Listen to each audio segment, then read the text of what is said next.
64వ రోజు నుంచి వీర గణపతిని ఒక మాలలోకి ఆవాహన చేయాలి. సాధన చేసే మాల ఏ మాలలో గీయాలి? 2 మాలలు ఉన్నాయిగా, తెల్లటి మాల. అది పాజిటివ్. అంటే పురుష శక్తి యోగము కుడివైపు, ఎడం వైపు ఏ మాల పట్టుకోమన్నా? తెల్లదా నల్లదా? తెల్లది గురించి. కుడి వైపు నల్లది. అయితే నేను రెండిట్లలో బయటికి తీసేది ఎటు తిప్పమన్నా?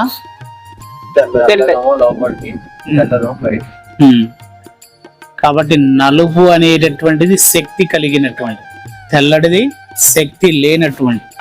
తెల్లటిది ఎందులో అయినా కలిసిపోతుంది. కాబట్టి దాని శక్తి మనం ఎక్కువగా ఆపలేం. నల్లటిది కలవాలి అంటే కలవదు.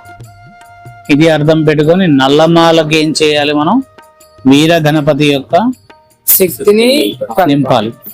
ఇప్పటి వరకు మీకు శక్తి గణపతి మంత్రం ఇచ్చా, వేరుగా ఇచ్చా. ఆ శక్తి గణపతికి నేను పంపించే వీర గణపతి మంత్రాన్ని అనుసంధానం చేయాలి.